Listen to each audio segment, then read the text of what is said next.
Okay, this is Rabbi Tobin. I don't know if people are online here or be watching in absentia after we record, but today is December 10th, and we are in Chapter 3 of Tractate Sanhedrin. I'm dropping the link from Sefaria.com for you to be with us on the internet with our text. We are on page 24b in chapter 3 of Tractate Sanhedrin, and what we are studying today is going to be HaMisachek B'Kubiyot, one of my favorite all-time teachings. So we're going to put this over here. I guess that's best. 24B what? 24B1, no, 2. 24B2 in the Shattenstein. 24B, it's about halfway down the page. We finished the Gemara, and now we're going to do a new Mishnah. Okay? So, we finally got to another Mishnah, which felt like it was going to take a really long time, and it did. The question in the first Mishnah had to do with who can you invalidate from your court. So you have a monetary debate with a neighbor, a friend, a business associate, somebody, and you wind up in court, and there was a Mishnah that you could object to one of the judges, you could object to one of the witnesses, you could object to a pair of witnesses, and we went through a number of different scenarios. Does it matter if you have other courts available to you? Does it matter if there's another set of witnesses? Can you waive your normal objection if the person is a relative or they're pasul or something like that, if they're not fit for testimony or fit to be a judge? Can you waive that and allow them to function anyways? And is that a binding waiver? Once you waive it, must you accept it, and so forth? And there was all kinds of details that we went through over and over, flipping the logic on that. If A, then B. If not A, then not B. If A and B, then C. And we went around it and around it and around it. Now this Mishnah is going to zero in on a couple of the categories that make someone unfit for testimony or unfit perhaps to serve as a judge. It's not exactly clear because it says a dude. So we're going to read the Mishnah, and the Mishnah goes like this. Elohen hapasulim, and these are the ones that are ineligible. HaMisachek B'Kubiyah, a dice player. V'hamalvei b'ribit, one who lends with interest. Mafrichei yonim, pigeon flyers. V'sochrei shvi'it, sabbatical year merchants.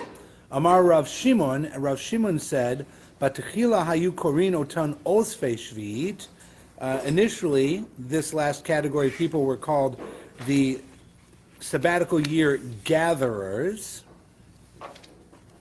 However, Mishrabu ha'anasim chazru likrotam sochrei shvi'it. However, when the oppressors became many, they changed and they called them shvi'it sellers, sabbatical year sellers. Amar Rabbi Yehuda, ematai. Rabbi Yehuda says when.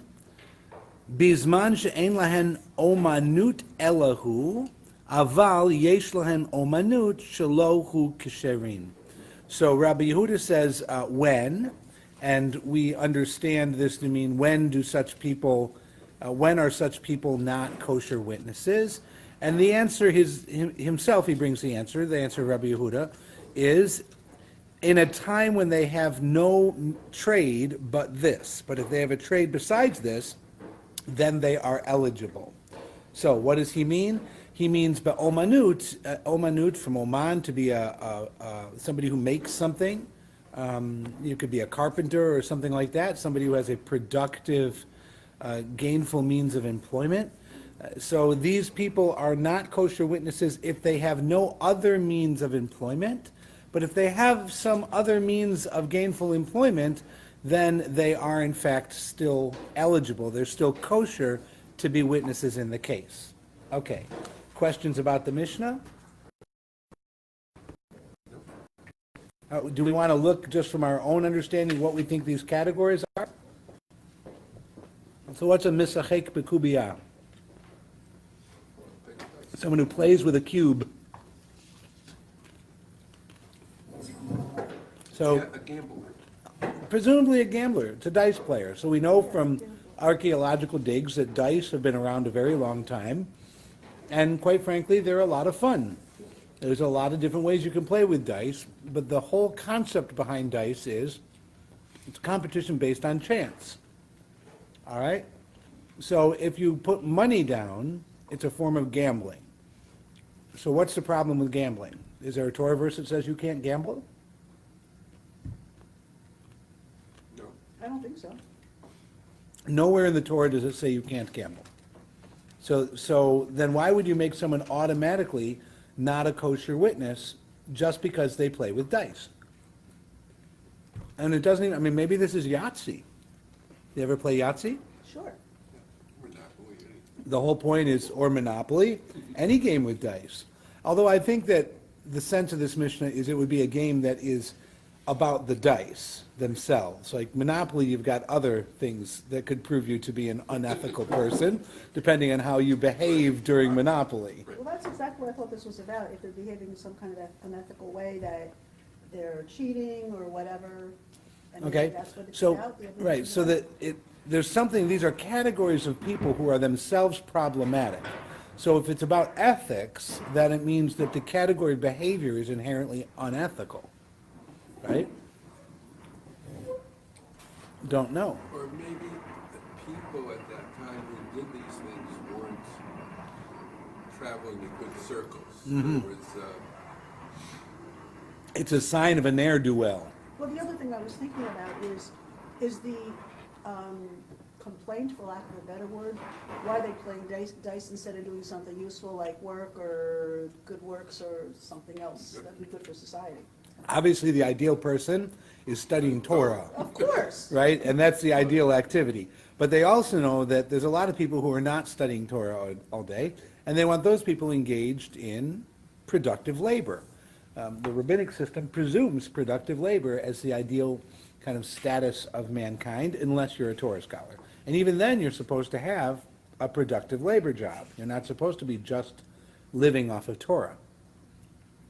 So that's interesting. In those days, they were supposed to be doing something productive to earn a living to support their families. Correct. You're supposed to be like a blacksmith or something, and a Torah scholar. So how is that so how did it emerge, if I'm understanding correctly, that so many people, and I don't know, is it just the Hasidim that believe they should only be studying Torah and the wife should support the family with the 12 children, however The many they have? sociological observation that there are communities today where people feel that Torah study all day long is a form of livelihood would seem to be contrary to what I just said. Right, so that's why I'm asking about that. I'm not going to make a comment beyond admitting that that's contrary to what I just said. Okay, that's fine. I don't think that it's the ideal system as the rabbinic system was created. I don't think people are supposed to be studying Torah all day as their sole means of livelihood. They're supposed to be working. Okay, Okay, moving on. moving back to the text. All right, so Rabbi Yehuda raises this idea that they need to have another trade, in which case it's okay to do one of these things, two of these things, all of these things. Those are the kinds of questions that the Gemara typically and will ask. So what are our categories? Our categories are Mesachek B'Kubiyah, Mafriche Yonim, Malve Beribit, and Sochrei Shvi'it. And there's a historical comment about the Sochrei Shvi'it, which is very interesting. Rav Shimon says that they were originally the Osvei Shvi'it, and then something happened and they became called Sochrei Shvi'it. So we need to understand the background of the law. Every seventh year in the land of Israel, you're commanded to let the land grow wild. It doesn't mean that you can't eat the food, but you cannot make business off the food. You can't farm, basically. You can't gather and take to market and sell anything that grows naturally in the land of Israel. So does that mean the entire area that you have for crops, or just a certain section? The entire country, Oh, I thought from it the was a Lebanon to the Negev, from the Jordan River to the Mediterranean. So then how are people supposed to eat that seventh year they haven't been able to? The save biblical system says that God will make everything grow in sufficient abundance that you will have enough to eat. it? Okay. The trick now they're doing is they grow them in water, or they grow them above, not in the ground, but in pots. Shvi'it applies, So that's how they So- do it. Shvi'it applies to the land of Israel. So you There are those who argue that hydroponic farms are not the land of Israel, and therefore you could grow whatever you want in a hydroponic farm. Okay. That Somewhere. clearly is not what the Torah had in mind when it, but, you know, in as much as the Torah is concerned about the sacredness of the earth, of the land itself, I also don't think the Torah would care about hydroponics. But But- if things just grow like, okay, so let's say you have an orchard. Or You have a olive orchard, olive, or- and you have a wheat field, and you have, or, plant it. and you don't plant it. But And a certain amount of stuff grows up grows wild. natural. That stuff, can you eat it? You can eat it. But you can't sell it, is that? Correct. You can't make a business off of it. Oh, so you still can grow for your own family? You're not supposed to put aside, like Joseph, all the food in the 6th year and then only eat your stored food in the 7th year. It is possible to eat fresh food in the 7th year, but it's ownerless property. So, in other words, even though it's your orchard and it says Rabbi Tobin's orchard, no trespassing on the sign, in the 7th year, it's, the land is mine, but the fruit is not. So anyone can come and take it? Anybody who takes that fruit is not a thief. It is hefker. It is ownerless property because I have no right to own it during that year. But the trees are obviously going to grow and they're going to drop fruit, right? So there's going to be food available. Nobody's going to starve. But they can't come on to their property, gut your fruit, and then sell it. Nobody can take the fruit and sell it, Right. right? No. Not allowed. You or, Right? So then the argument in the halacha is it just stuff that grows in the land, or is it stuff owned by Jews that grows in the land? In other words, is it the Jew who's not allowed to own, harvest, and sell, or is it the land that prohibits this behavior as a whole? The halacha has come out that it's the Jew that's not allowed to own, harvest, and sell. So they could buy from Arabs or Christians? or Correct, anybody? correct. So a non-Jewish person who owns an olive grove is able to still farm and sell, even though that's in the land of Israel during the 7th year. That's how the halacha has come out in general. I'm sure that given kind of the sweep and directions sociologically of our times, there will be circles who continue to add chumrah to chumrah to chumrah to make that more strict and more strict and more strict and eliminate those practices more and more. Whether or not that becomes the dominant behavior in the land of Israel or not, is only God will know. Time will tell. At some point, market forces will make, limits more expensive, and people will want to buy their lulavim and their etrogim from Egypt, which is already happening. Sure, yeah. because they're less expensive. Then somebody is going to say, but for a mitzvah, it has to have been Jewish owned. So you already see the move in kashrut, for example, about pas Yisrael and cholav Yisrael, that it has to be bread baked and owned by a Jew, milk milked from cows and dairies that are owned and operated by Jews. This concept of Jewish ownership to make something usable, permitted, is really not the same as kosher. It's kosher without that. But the stringencies associated to all of that have been growing in the last 10, 20 years. And it's more and more common now that you'll have supervising agencies that require things to be Jewish-owned bread, Jewish-owned milk. Although obviously any milk is kosher. but for Pesach, I remember, You saw Yoshin flour. I don't remember it always being. Wasn't.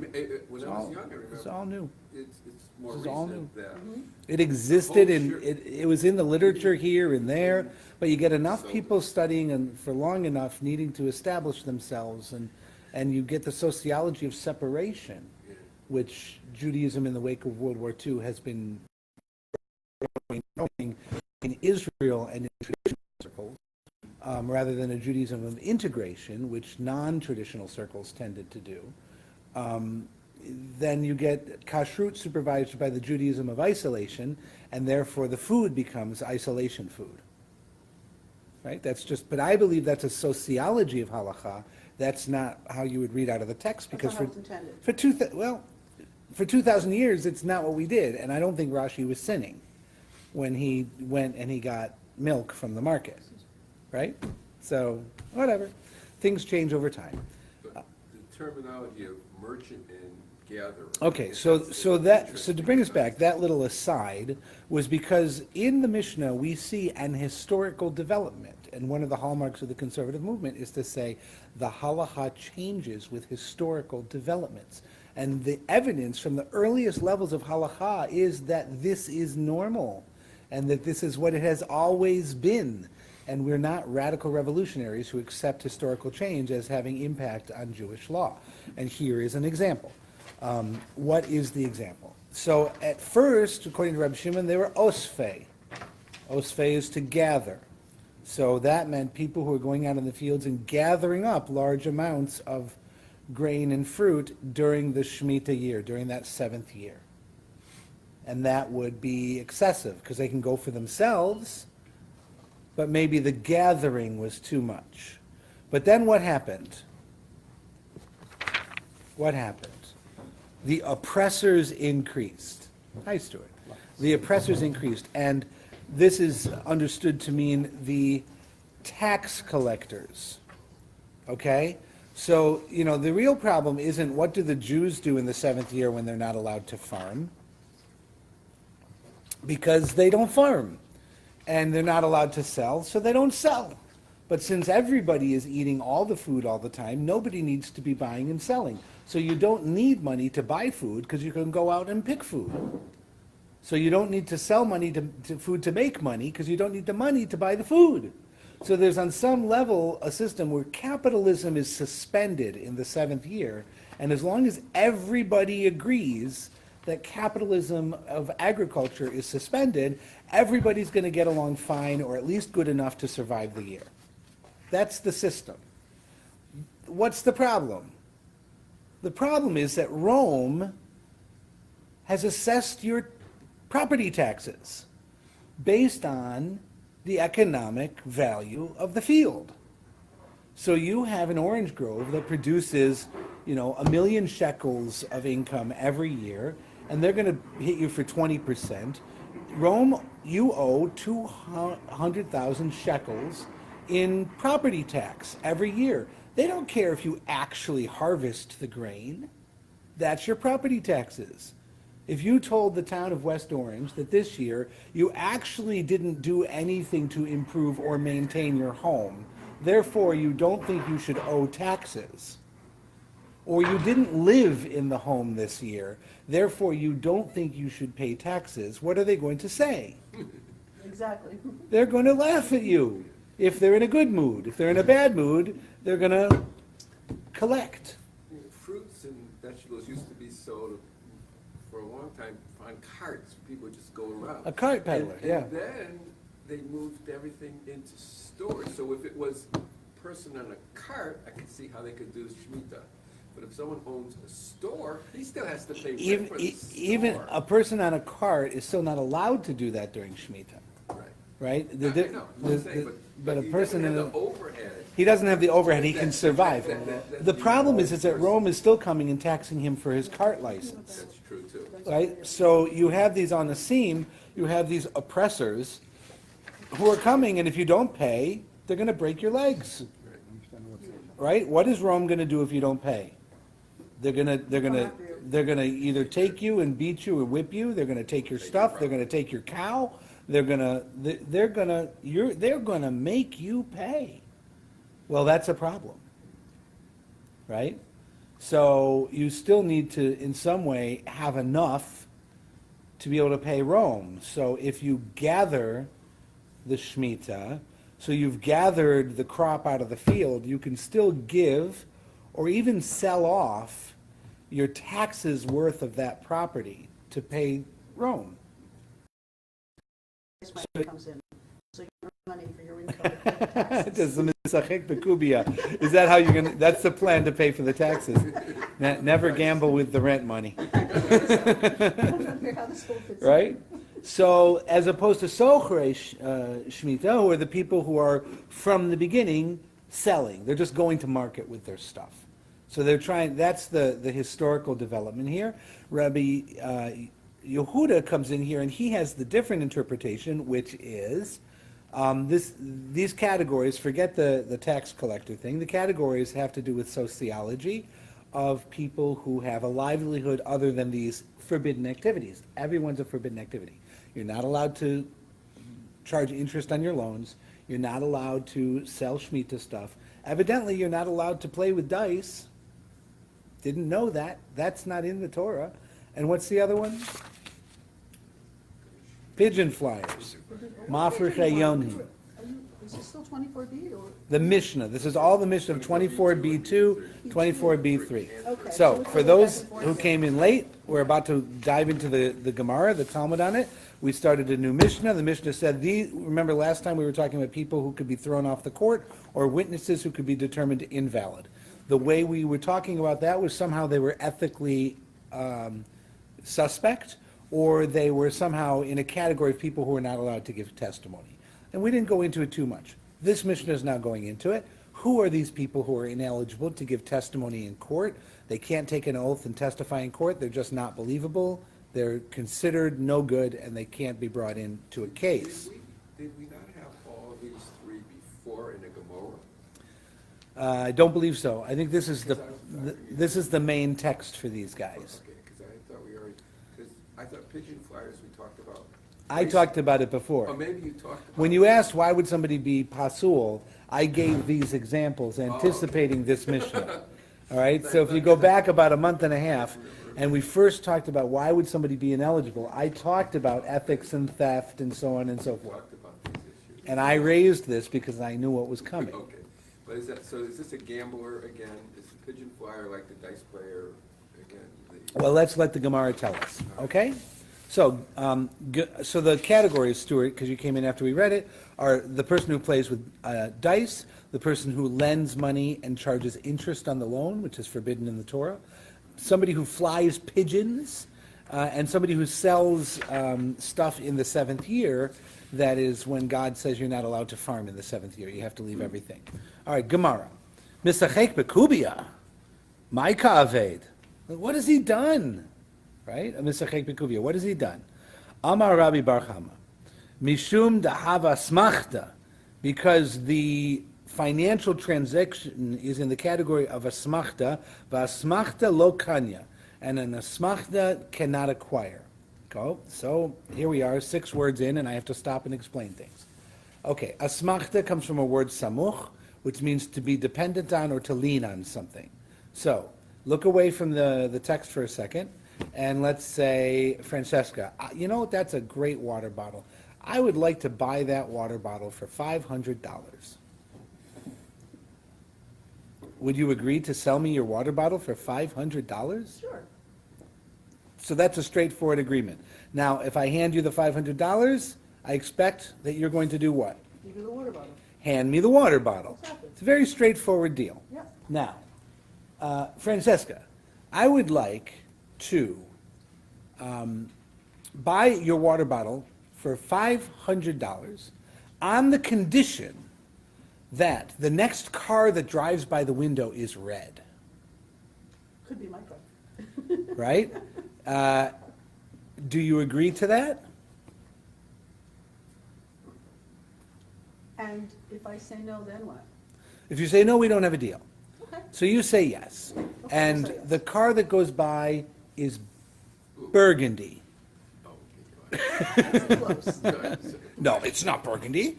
Because now I've realized that I just offered to pay $500 for a water bottle. So I'm looking for a way out. And I've got a way out. Because I'm pretty sure that the color red that I'm thinking of doesn't exist. And you're thinking any shade of red will do. So did you and I have the same condition in mind when we made the deal? Probably not, because we have different pictures in our head. Okay, so I was thinking red like cherry red, tomato red, was thinking a red, and you were thinking red. So the asmachta, the variable upon which the deal hinges, is not in accordance between the two of us. We don't agree. We had a different idea in our head, and it was a condition that is yet not fulfilled. So if you have a condition that is not yet fulfilled, upon which the deal hinges, you need to be 100% sure that that condition is completely known and agreed to by both people. There's no difference of opinion there. Okay? So an asmachta is that whole world of contingent conditions for the deal to be in effect. That makes sense. All right? And according to Rami Bar Chama, asmachta la kanya. You can never acquire through an asmachta. It's not a kosher way to make a deal. You want to buy the water bottle, buy the water bottle. Without conditions. Without these asmachta conditions, because it will never, ever work, and we're just not going to allow it. Okay? Now, Would that be for any kind of agreements? So- Or just their purchases? so now I'm Things? gonna get a piece of green felt, and I'm gonna paint a bunch of numbers on it, and I'm gonna tell you the odds. If you put 5 shekels down on the 6 and the 8, and you roll a 6 and an 8, then you will be paid 3-2, or whatever the odds are, for that outcome. But if you roll any other outcome, you don't win. Or if you roll a 7, you lose. If you roll anything other than a 7, a 6, and an 8, you get to roll again. But what are you going to get first, the 6 and the 8 or the 7? And so this is an asmachta, because even though we've agreed upon the rules, we're both allowing the money to go down for a different purpose. I'm the house. Why am I letting you put your money down? So I can win. So I can take your money. You're the player. Why are you putting your money down? So I can win. So you can take my money. Do we have the same understanding of the outcome when we put the money down and make the agreement? Of course not. No. So when I take your money, or you take my money, if it was not a deal that was kosher, what do we call that? Is that a smart one? Theft, I'm sure also. right? So now I said, I'll give you $500 for the water bottle on the condition that a red car drives by the window next. And we don't agree that the next car did or didn't fit that criterion, and I take your water bottle, even if I leave the 500 on the table. What I have done halachically is I have abandoned my $500 and stolen your water bottle. But it's not stolen if you pay for it. I didn't pay for it because Oh. we didn't have a deal, Oh, I see what you're saying. because it was an asmachta, Oh, that's right. right? So even if I gave you the money and took the water bottle, it's still not kosher, right? Because you don't agree about the terms. Right, and if we had put both items on the table before the conditions were fulfilled, and then you took the money and walked away, you've stolen the money and abandoned the water bottle. You have, right? Even though you come away with 500 and I come away with a water bottle, it's not a kosher deal, right? So if we've engaged in that kind of behavior, we are not eligible to be witnesses in court, because we are thieves. Everyone with me? So that's what the Mishnah is based on. So it's an asmachta, and an asmachta doesn't work. Rav Sheshet Amar, kol ki hai gavna lav asmachta hi.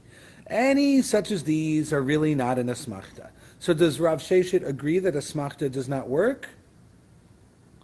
We don't know. Maybe he agrees that asmachta doesn't work.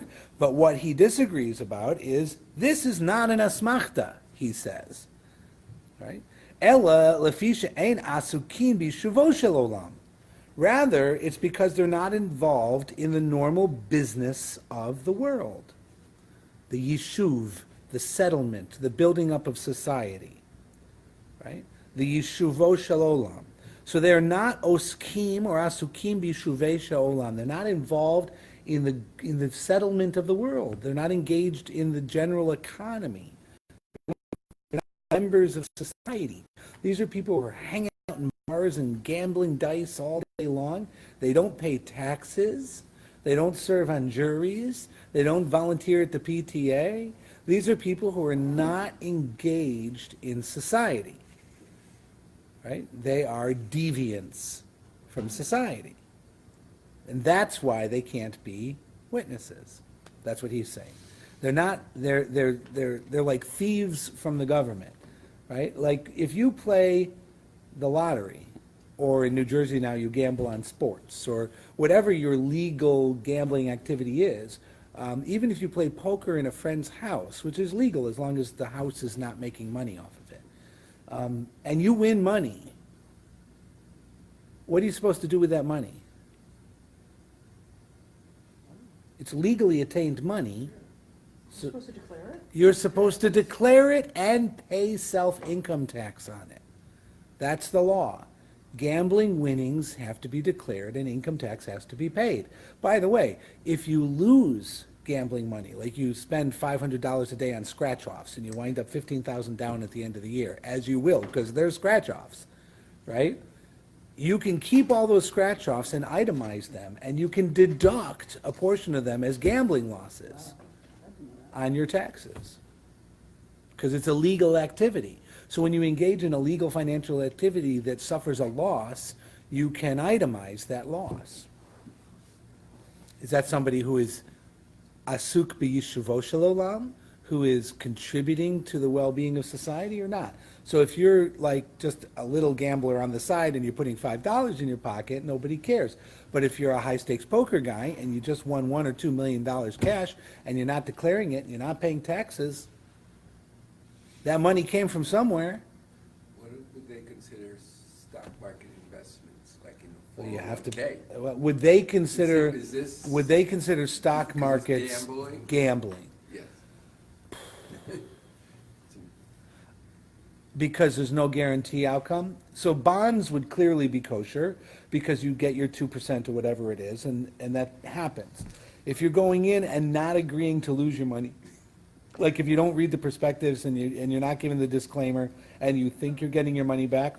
So if you go to some place that gets 15% return every year on their mutual funds, and they lead you to believe that you will therefore be getting 15% this year on your mutual funds, and it tanks, then that's a smachta. But they all say, there's no promise of return, and past success is not an indication of future success. They all say that to eliminate asmachta. Not that they care about Talmud law, but there's got to be parallels in the civil law. So that's parallel. Right, that disclaimer eliminates the asmachta. It's like at the end of the last Mishnah. Before this Mishnah, it said, but if they make a deal, the deal is solid. Right, anytime that they do a kinyan, I will make a formal declaration that is binding upon both of us that I will accept the outcome of this court, even with all these things, then if you did it as a formal kinyan, you can't undo it. All right, so that's Rav Sheshes, right? So Rav Sheshes is agreeing with Rabbi Yehuda, it would seem. What was Rabbi Yehuda's language? Rabbi Yehuda's language was, Bizman she'ein lahem omanut Elahu, in a time that they have a trade, whatsoever it may be. Elahu. Okay? Aval, yeshelhem omanut shalohu, if they have a trade of any kind, kasherin, they're kosher. All right? So Rav Sheshet seems to be on the side of Rabbi Yehuda. He's using different language. Do you see his language? Rav Sheshet says, asukin b'yeshuvo sha'olam. Rav Yehuda says, yesh lahen omanut elahu, whatever form of livelihood. So one says participates in the social wheel, the good ordering of society, the economy. The other one says who has a livelihood. Right? What's the difference? How could you have somebody who is in one of these categories who is participating in general society but does not have a job? Someone does not volunteer. How do they live? Maybe someone supports them. So someone who volunteers all the time is engaged in society in a very deep way, and they are supported by wealth. right? So now I have a problem. What if I'm independently wealthy such that I don't have a job? And I'm lending money at interest. That's like your job. And it's my job. So I have a job, but I'm lending money at interest. So Rabbi Yehuda would say, since I have a job, the prohibition doesn't apply to me. Well, that doesn't make any sense at all, because my job is the prohibition, right? So I can't claim that doing the prohibition is my job, and therefore I'm kosher. Same idea as a dice player. Yeah, the socher shvi'it. This guy is taking sabbatical produce and making a living off it. So he could say to Rabbi Yehuda, I have a job. It doesn't apply to me. Makes no sense whatsoever. Okay?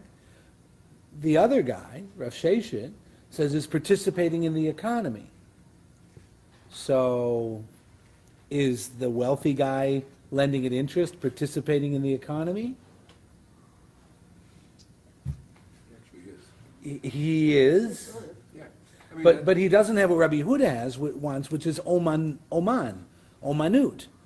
a trade, a livelihood based in fabricating, making something. An omanut is like an artisan. He's clearly not that. So you could see the difference in the language between Rav Sheshet and Rabbi Yehuda can lead to misunderstandings or can lead to analysis that this would be good for one and not good for the other, it'd be good for the other and not good for one, and the Gemara loves to do that stuff. Well, here it says Rabbi Sheshet said that it's eligible because it's the second occupation is socially useful. Socially useful doesn't necessarily mean producing an income. It could be not necessarily. Could be. Go ahead, I'm Ron. just thinking, starting a new business, these entrepreneurs, if they did not have the ability to borrow money, they would not be able to fulfill their ideas, to put forward what they want to do.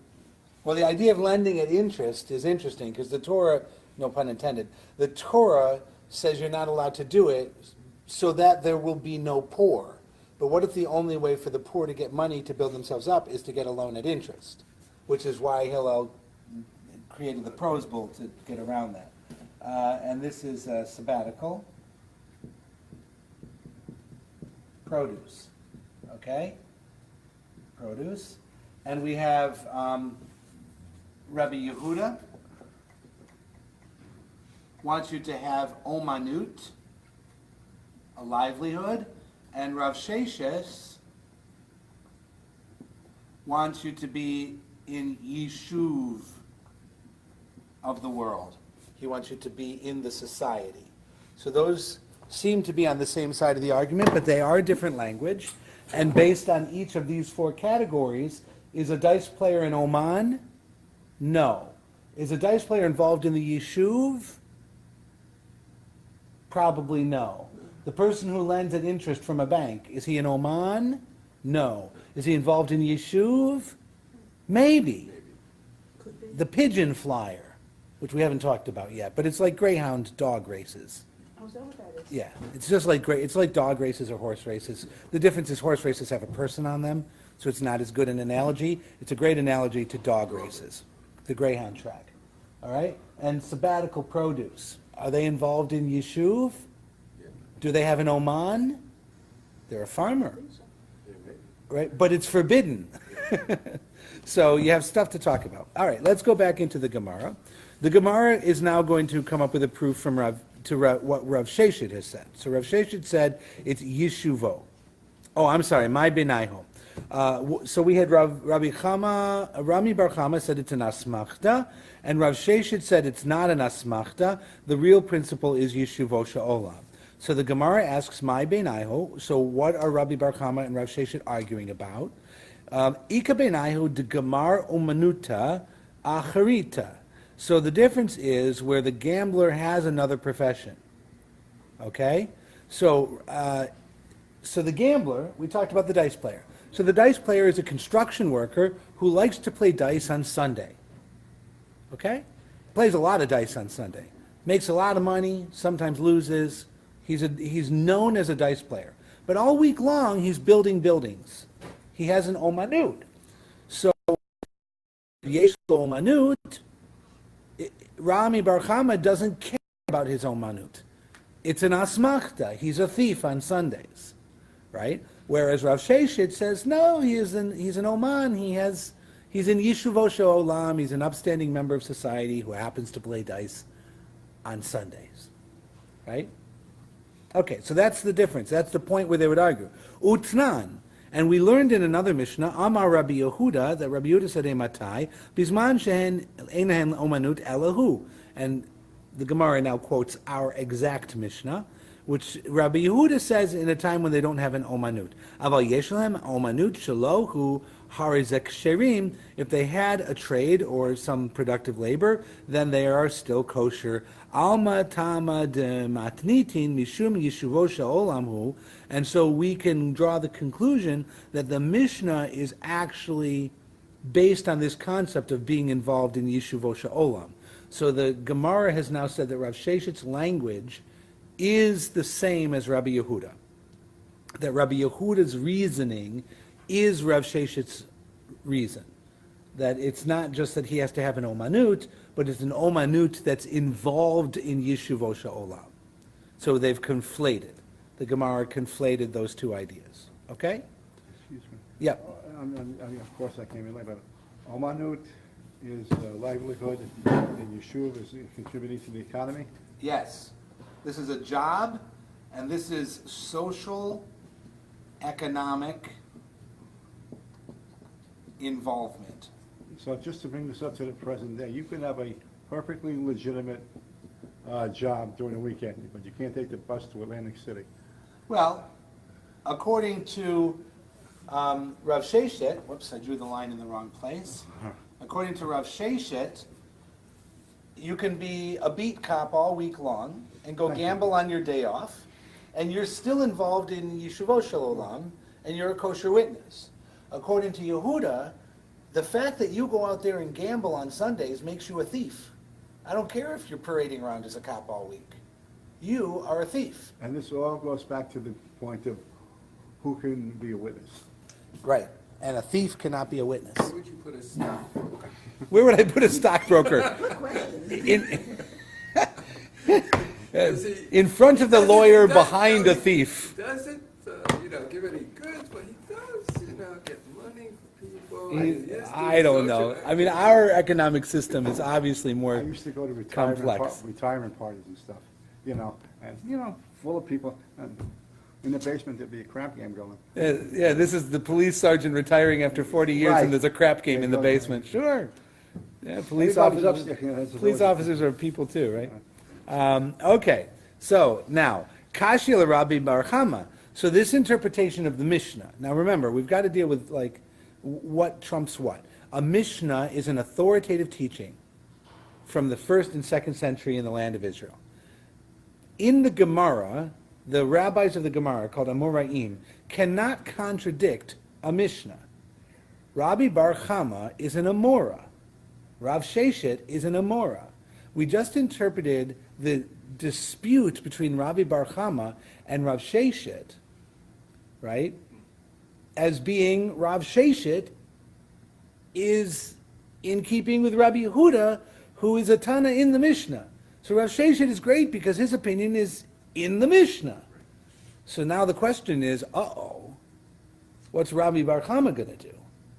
Right? Because Sheshet disagrees with him in the case of a guy who's got a job, and that seems to be what the Mishnah meant. So how can Rabbi Bar Chama be teaching something that's contrary to the Mishnah?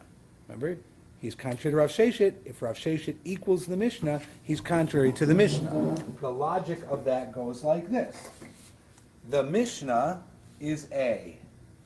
Okay? Rabbi Bar Chama is B, and Rav Sheshet is C. If B does not equal C, Rabbi Bar Chama does not equal Rav Sheshet, and C equals A, and Rav Sheshet has now been interpreted to be the Mishnah, then B does not equal A. Rabbi Bar Chama contradicts the Mishnah. Okay? So if Rabbi Bar Chama contradicts Sheshis, and Sheshis is equal to the Mishnah, then Rabbi Bar Chama must be contradicting the Mishnah, which he's not allowed to do. Because he's an Amora, the next generation, and they don't have the authority to contradict the Mishnah. Okay? See what we're doing? So that's a problem. So the problem is kashya. That's the word. Kashya means I've got a problem. Kashe means difficult. And then kashrut comes from there too. What's that? Does kashrut come from that? No, same- kashrut is with a Oh, that's right. kaf, and this is a kuf. Okay. All right? Sounds the same, but different. Kashya is from kashe, meaning difficult. So kashya l'Rami Bar Chama. This is going to be a difficulty for Rabbi Bar Chama to say that Rav Sheshit is the same as Rabbi Yehuda. So now we need to solve that. V'chitema, and if you would say, plige rabbanan alei de Rabbi Yehuda, so one way you can get out of it is you can say, because what am I saying? I'm saying that Rabbi Yehuda in the Mishnah is authoritative. This is only a problem. Rabbi Bar Chama arguing with Rabbi Yehuda is only a problem if Rabbi Yehuda is right. If Rabbi Yehuda is wrong, then it doesn't matter who agrees with him and disagrees with him. So in other words, but you can't contradict the Mishnah. So you need to find the rabbis of the Mishnah who contradict that guy Oh, okay. in the Mishnah. All right, so that's Right? the workaround. All right, think about it as trump cards. Spades beats everything, right? So you're playing a heart, but you're trying to play an ace of hearts against a two of spades, right? The two of spades is going to win unless somebody plays a higher spade, okay? So this guy is trump, and he's trumping him unless you can find a bigger trump, okay? And yes, I acknowledge, I have to use that word. It's a legitimate English word. I know it's... You know, I'm not gonna stop using it. I'm not going to stop using it. Okay. So, but the whole exercise here is to show how something is different, and then come back and show how it's the same also. Correct. It's So the a Gemara will very general the Gemara will problem. classically do this. It'll say, here's the difference in the case, and then it'll say, oh, but if they're the same, now we have a problem. So we divided Rabbi Bar Chama from Rav Sheshis. And Rav Sheshis then became the Mishnah, which is now a problem because Rabbi Bar Chama, right? Because remember, Rabbi Bar Chama and Rav Sheshis might have agreed with each other except for one single case, which is where the guy's got a job. And that seems to sound like Rabbi Yehuda. But now Rabbi Bar Chama has a problem unless Rabbi Yehuda has a bigger problem. So there's a principle. Chachamim against any individual chacham, the chachamim win. So if you have all of the sages contradicting Rabbi Yehuda, then Rabbi Yehuda doesn't win. So it doesn't matter that he has an opinion. It's not going to be a problem to agree or disagree with it. So here we go. The Gemara says, Our post-Mishnah, no? the Amorim are post-Mishnah. Oh, okay. So they have to stay our there, guys, even though the Chachamim, they have to be able to line up with the Mishnah.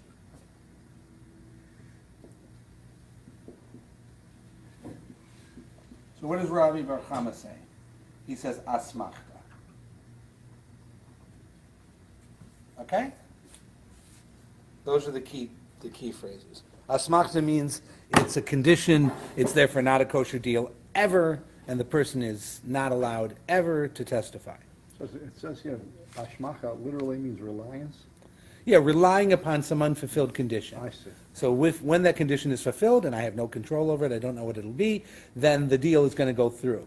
But it's often a condition that you can't really know how it's going to be fulfilled. You can't make the deal contingent upon that, you know?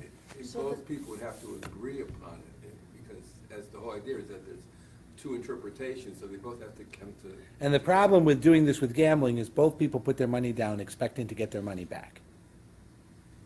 So that's why it's okay during Hanukkah to do betting with the dreidel?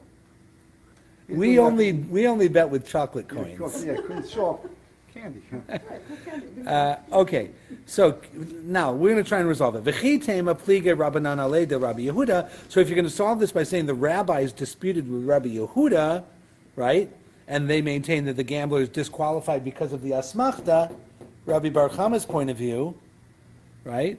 V'hamar Rabbi Yoshua ben Levi, you can't do that because I have a teaching from Rabbi Yoshua ben Levi. Shamar Rabbi Yehuda, every place where Rabbi Yehuda says, Eimatai uvameh. He starts to saying, what is the condition when this would be fulfilled? What's the circumstance? Eino ela lefaresh divrei chachamim. He only does it to explain the words of the sages, not to establish his own point of view separate from them. 25A1. 25A1. We're up on the top of 25. Okay? Rabbi Yochanan Amar, Eimatai lefaresh uvameh lachalok. Rabbi Yochanan says no. When he says Eimatai, it's to explain the sages. When he says Uvameh, it means he's going to dispute with the sages. V'dichule alma Eimatai lefareshu. All agree, therefore, that whenever he says Eimatai, he's not arguing with something that the sages say. He's actually interpreting them. So, what is this? This is a leap. But if you go back to the Mishnah, do we have the Chachamim coming in and arguing with Rabbi Yehuda? We do not. It says, Amar Rabbi Yehuda, Eimatai, under what circumstance are all these people not allowed to testify? Bizman she'ein lahen omanut, elahu. Aval, yesh lahem omanut, shalohu kesherin. So you have Rabbi Yehuda come in at the end of the Mishnah and say, what's the case? This is when he doesn't have a livelihood, he's not kosher. But if he has any kind of livelihood, he is kosher.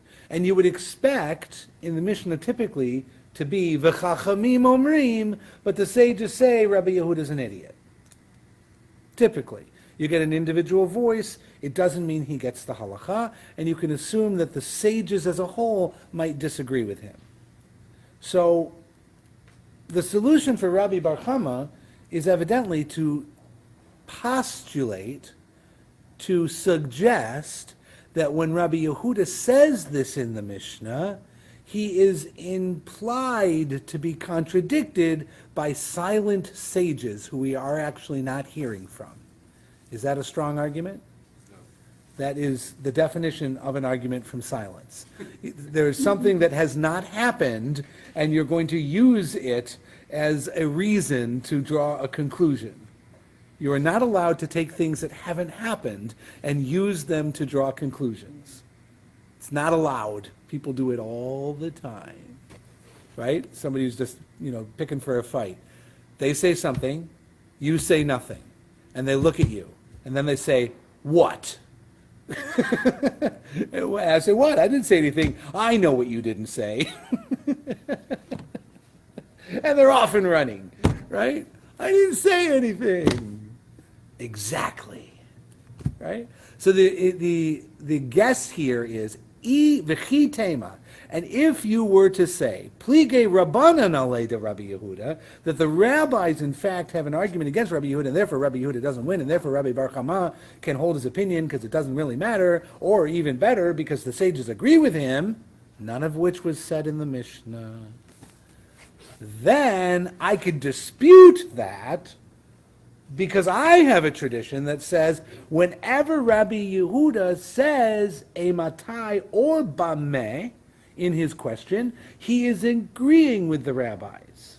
And his condition is only coming to explain them, not to argue with them. And he has no halachic difference with them, so you can't say that the rabbis here have a halachic difference with him because he said Eimatai. Oh, and by the way, I have a contradictory tradition about that says there's a difference between Eimatai and Bameh. When he says Bameh, he's contradicting, but Eimatai, he's agreeing. But in any event, everybody agrees that he said Eimatai, and therefore he agrees with the rabbis on this case, and the rabbis agree with him. So you can't say the rabbis disagree, so we still have a problem between him and Rabbi Bar Chama. Did I lose you? A little. Okay. So Rabbi Bar Chama is against Rabbi Yehuda according to this Sheshit interpretation.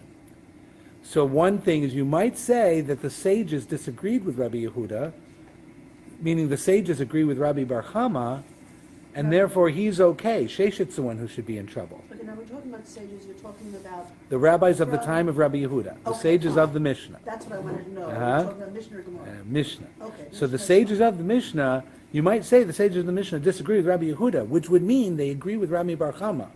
So Rabbi Bar Chama would be fine. The problem with that is we have a tradition that says whenever Rabbi Yehuda says Eimatai, he's doing it to explain and support the sages. Okay. And here.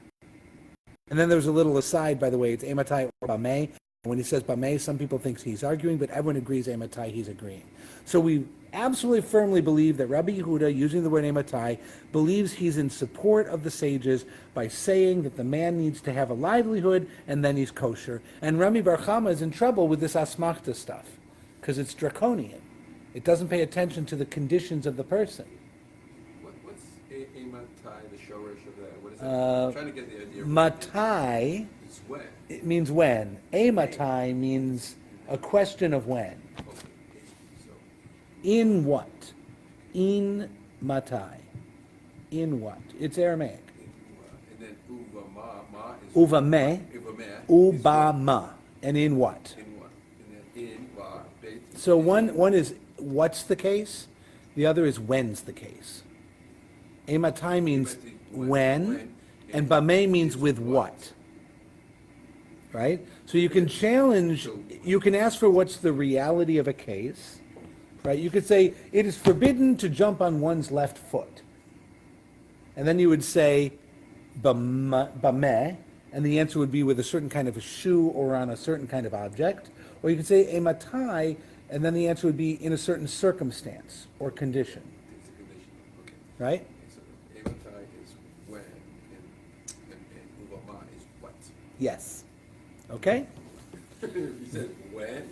If he says what, he's arguing with the rabbis. If he says when, he's supporting the rabbis. But this is just an interpretive principle. It's a hermeneutic rule It's how he asks the that the Gemara says we have about Rabbi Yehuda. Remember, they have inherited a document called the Mishnah.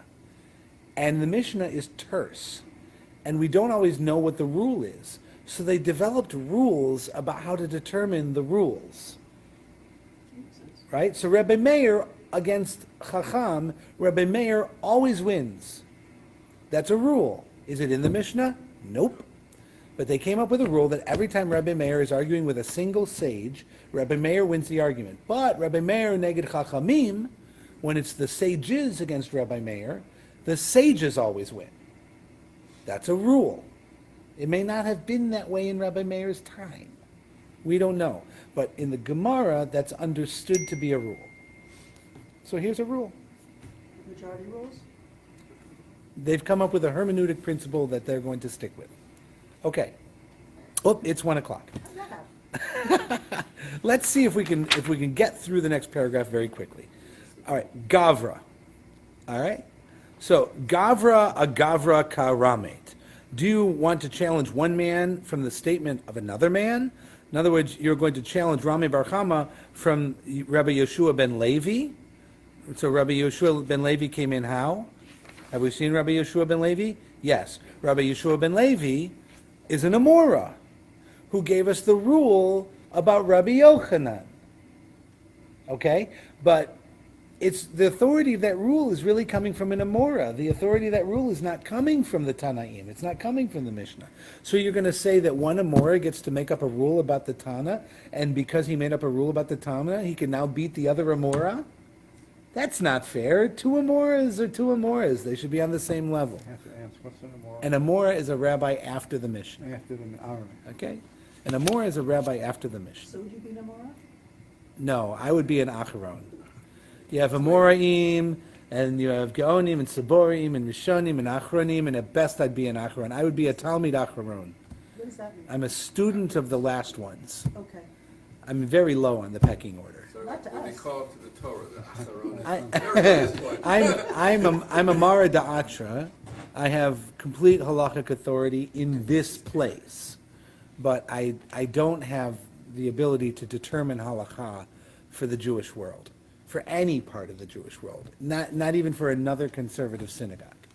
I'm the lowest man on the halachic totem pole. You've got Verona, you've got West Orange.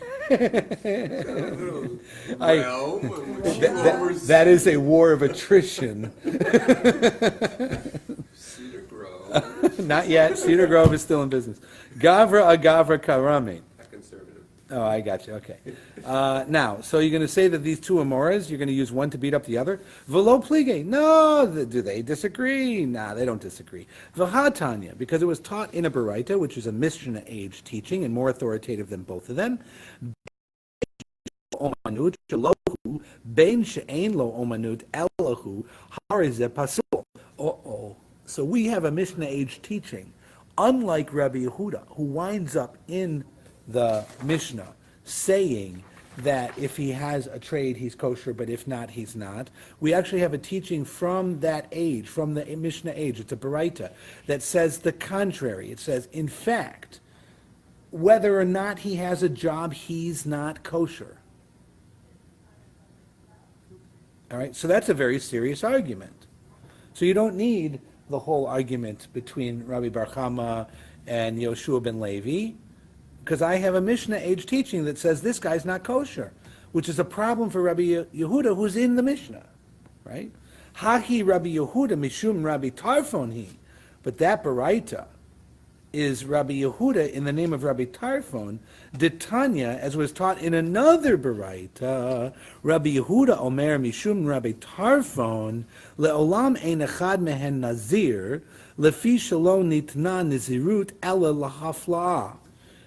Okay, so in another Baraita, on the case of a Nazir, the person who swears not to have his hair cut, not to drink wine, and then to bring a sacrifice of thanksgiving at the end of the period of his oath, that guy, Rabbi Yehuda said in the name of Rabbi Tarfon, in fact, neither of them is a Nazir, for the law of the Nazir was not given except when it takes effect by clear utterance that leaves no doubt. So we're going to read the explanation here so we don't have to waste time.